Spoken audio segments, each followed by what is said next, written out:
Now, it's a flat stage today, so we're back to the 3-second rule. Confusing, but consistent. 207.5 kilometres, of which only 7.5 are in Luxembourg after the start in Andy Schleck's hometown of Mondorf-les-Bains. Then definitively back in France for what should be the second bunch finish of this year's Tour in Vittel. Is there any chance a break could stay away today? Nah, unfortunately, I think it'll be hard for people to want to go on the break, really. There's only one King of the Mountain point on offer. So the jersey can't really change shoulders, I don't think. I think it's going to be a long day in the saddle. But I think a lot of guys will want to use the day to kind of recover from yesterday before we hit the mountains tomorrow. So there's the start in Mondorf-les-Bains, and there is a slightly heavier than racing weight Andy Schleck, nearly cropped out of the shot by a camera person who didn't recognise him. Marcel Kittel, winner of the first sprint in Liège, is still in the green jersey of points leader, although Arnaud Démare and Peter Sagan could each take it off him with a stage win. At the flag drop, Wanty Group Gobert's Guillaume van Kiersbalk attacked, and the rest of the field looked up, wished him luck and settled back into the pace of the average Sunday ride, thus condemning him to a day of suffering out front on his own. As his lead ballooned to 13 minutes, the main field had a rare chance to relax and appreciate their surroundings. Welcome back. Well, if ever a stage of the Tour de France was almost certainly going to end in a bunch sprint, it is surely stage 4 on the road to Vittel. And high time that Chris Boardman got out on his bike and had a look at the final kilometre, if this is indeed going to be a bunch sprint. Location, location, location. It's an adage that not only holds true of estate agents, it's also applicable to sprinters. After a day largely free of technical challenge, it's time for the finale. And the terrain largely mirrors the civilised nature of the day. That is, apart from two simple bends that just might change how the sprint has to be ridden. The riders sweep down the D18 into the centre of Vittel, where, just before the 2K banner, they take a sweeping left. It's not much, but it's the first of the peloton streamlining mechanisms. Anyone who has been pushed further back than they need to be is going to struggle to move up again, as the next turn, a slightly tighter right-hander, comes just a few hundred metres later, and it'll further elongate the peloton. This time, there's only a handful of seconds to rectify positioning errors. The final twist comes almost immediately and takes them to the kilometre flag. By this point, the group should be well and truly stretched out. The 3-second rule means the GC riders can sit back and just watch all that happen. But if you're a sprinter looking to take a stage, then you need to be about top 20 before all that starts to unfold. The players? Well, Arnaud Démare has been knocking on the door for 2 stages already. Mark Cavendish can never be discounted. But if you've got a committed team behind you, that's going to be an advantage today, which puts Marcel Kittel firmly back in the frame. Well, Vittel are one of the big sponsors for the Tour de France, the mineral water people, and we are heading to their hometown. That is where the finishing line of this 4th stage of the Tour de France is. Camera just zooming in on the yellow jersey of Geraint Thomas, who finds himself and his team dislodged ever further from the front of this race. He'll be thinking about 3 kilometres to go, and that's a really important marker on every one of these kind of stages for the GC riders. If a mechanical happens after that, then their time will be neutralised. Steve Cummings now has taken control of the peloton, so we can see the form that Steve Cummings is in. This is only his 5th day racing in months, and yet he's now dictating the pace of the peloton. Yeah, and Mark Cavendish is, well, he's sitting in about 8th wheel there with all his team working for him and bringing him very, very close to the front. So they clearly believe in Cavendish today. He'll be believing in himself as well, but don't rule out Bouhanni or Démare or Christophe. Obviously, Marcel Kittel starts as favourites. He's the winner of the first bunch sprint. Peter Sagan could win from here. Dylan Groenewegen could win from here. Dan McClay could make his mark. There are so many potential winners here and so many trains in this new era of sprinting where it isn't just up to one team to do all the work and dictate terms. There are so many. As you see Mark Cavendish in the lime green spectacles just passing the field on the right. Number 91. There he is towards the left-hand side of your picture. There is Peter Sagan as well in the rainbow jersey. He's only got one teammate with him, 2 next to him. He tends to ride a very cool race. Like Astana riders getting annoyed. He's getting annoyed with the Dimension Data riders because they're just riding too fast and they're causing disarray. I don't know why he's annoyed, because they can do whatever they want. That's Grivko, isn't it? I think it might well be. He's not short of an opinion or two in the past, but there we go. Imanol Erviti is the tall rider from Movistar. Nairo Quintana will be sitting 2 or 3 wheels further back from him. Bahrain Merida show their faces towards the front now, riding for their sprinter Sonny Colbrelli.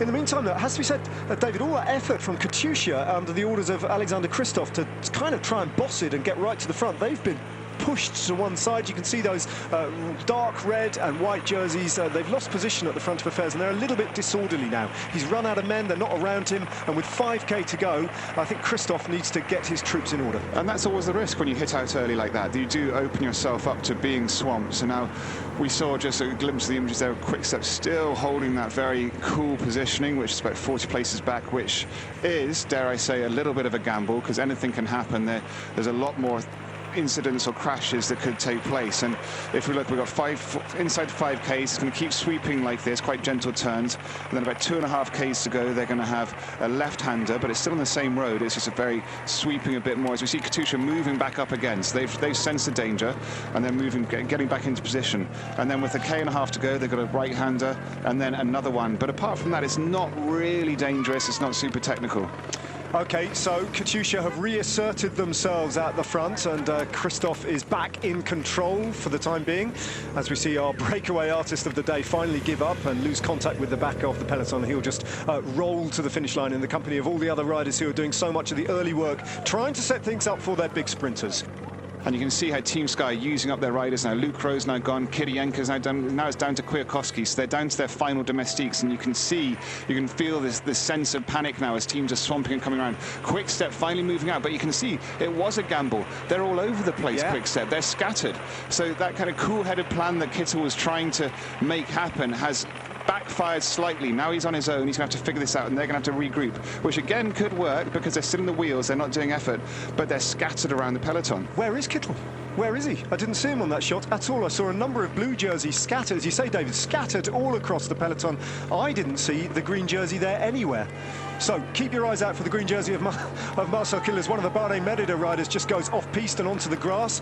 Dimension Data still have huge strength in number on the left-hand side of the road, and Mark Cavendish with Bernie Eisel, Reinhard Janse van Rensburg. There he is, there's Cavendish. You can see him, he's still got 3 riders in front of him, including Janse van Rensburg, and is that Steve Cummings? No, when he hands over to the South African rider. Yeah, Bernie Eisel just went incredibly deep there just to hold that position, to the point where he's just had to shake his head and said go. You see the yellow jersey of Geraint Thomas, who's sitting there, who's now somewhat isolated as well. His teammate has done a fantastic job placing him in that position. Now he's just got to make sure he doesn't get too mixed up in the craziness of these lead-outs and sprints. Now there we go, there's Kittel. The green jersey's got 2 riders in front of him and another 3 or 4 places, so it's not bad, and they've got another guy sitting in about 10th place. So now Kittel's riders, his 2 riders are in front of him, have to get him up to those other riders. He's a long way back at the moment. He's in about 40th wheel, out of sight at the moment. You might just catch a glimpse of him from time to time. Meantime, it's Reinhard Janse van Rensburg, the South African national road race champion, who leads 3 riders, and then Mark Cavendish from Team Dimension Data. So it's back to the old HTC Columbia days for now, as Cavendish's team takes them through 2 kilometres to go alongside Cofidis and Honest Lotto Soudal, actually, the red jerseys of Lotto Soudal working for Andre Greipel. But Dimension Data now, they've been left out here a little bit hung out to dry, if you like, because that's Edvald Bersenhagen who's in the front, and he's only got 1 rider. He's got Mark Renshaw behind. Now Edvald Bersenhagen has to pace this properly, because that's 3 riders Dimension Data. The 3rd is Mark Cavendish. Mark Renshaw can only go with 400 metres to go. If he goes any earlier, then that's going to be too early for Mark Cavendish. So Edvald Bersenhagen, who's on the front, he has to pace this, that he can keep going for another kilometre, which is 65 kilometres an hour. And you can see he's in control still, but look, he's looking behind, he's just checking, making sure it is not going to go flat out. Look how clever Mark Cavendish is. He's let him off a bit. He's let that gap open. He's going to force somebody to come round. Look, he's got Nacer Bahani on his wheel. Mark Cavendish is letting them do it. It's genius tactics. Well, he's put Zdenek Stybar into a position where the Quick-Step Floorsman goes, and Mark Cavendish will react and get on the wheel of the Czech, and a big crash. And who's involved in that? It's the yellow jersey. He's gone down. Geraint Thomas is down. There's Marcel Kittel, the green jersey. It's a much reduced sprint, but Mark Cavendish is in pole position here. There's no sign of Kittel. He's out of the frame. Demar is there. So too is Buani. Cavendish has 1 man there, and it's Edvald Bersenhagen riding for him. It looks like Zdenek Stybar is looking around for Kittel. He'll have to sprint for Quick-Step Floors. Who's left now, and who is going to take things up? This is brilliant. That was brilliant touch by Mark Cavendish. Can't quite see him. He's dropped back a bit. He's dropped a long way back. Yeah, he has a it's like Arnaud Demar. He's dropped Arnaud Demar's wheel. So he's chosen where there's Sagan who's now pushing. But Arnaud Demar is leading out. Cav's chosen him particularly. Nasser Bahani in third, fourth place. But a Greipel in second. So he's very close to front Greipel. Kittel messed up. That gambling did not work. 400 metres to go. Andrei Greipel will be unleashed fairly soon. Then comes Alexander Kristoff. Then comes a diminutive shape of Nasser Bahani. Cavendish picks the wheel of Demar. Cavendish trying to force a gap on the right, and he hits the barriers with a big crash from Peter Sagan. That opens it up for Arnaud Demar to push for the line. Peter Sagan is threatening him. Demar takes the win. Cavendish hits the deck. Kristoff is in third place. Peter Sagan will pick up another second place, but that was a big crash and it involved Mark Cavendish. He hit the barriers and he hit the deck very hard. Geraint Thomas too in the yellow jersey has crashed. He looks okay, but that was a big, nasty crash for Mark Cavendish. He's still on the ground. Degenkolb as well, John Degenkolb. He's gone out. I need to see the replay if that was. Has Mark Renshaw gone to check up for him? I don't know. It's hard to tell yet, but he's holding his shoulder. I hope it's not his collarbone. Oh, it looks like it is. The way he's not getting up and he's laying there and he's holding it, that normally indicates a rider like Mark Cavendish knows when he's done something bad, and that's not looking good. Geraint Thomas is looking okay. He's a little bit scuffed up on the left-hand side. Well, that was just frantic and crazy. I mean, look at that. There comes Chris Froome over the line now in the company of Fabio Aru and Jakob Fuglsang, and all the favourites there come over the line as one. Here we go, Ned, here's the replay. So you see Demar, he's launched his sprint, he's moving to the right, so that's a natural flow. Now Mark Cavendish has got his wheel, that's the wheel he's chosen. Now Peter Sagan is diving after Demar, and I don't think he was even realised that Mark Cavendish was coming up so fast. Now it looks like that elbow, it looks deliberate, but it is deliberate, but I think it's deliberately there to keep his balance. Demar's launched his sprint. There, the arrow is on Mark Cavendish. Mark Cavendish has got Demar's wheel. He's got it. That's a perfect wheel. That's who he's chosen. Now, Peter Sagan, he's now launched after Demar.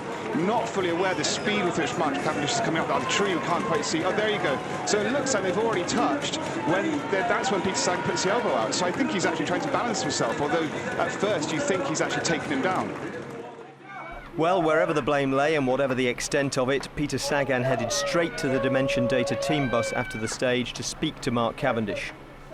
Mark, can you tell us what happened and what your injuries seem to be? I think injury-wise, I'm going to go and get it checked out. I definitely need stitches in this finger. That's bleeding a lot.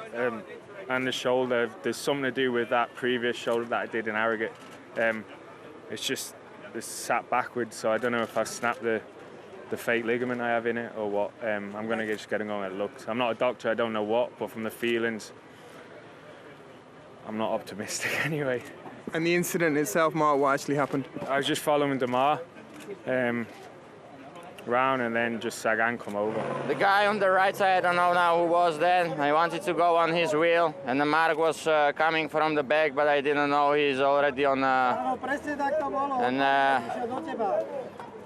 behind me. And after he just come and he just touched me, and after the fence. You know, I get on with Peter well, but I don't get his, like, if he came across is one thing, but the elbow, I'm not a fan of him putting his elbow in me like that. That was, but like I said, I get on with Peter.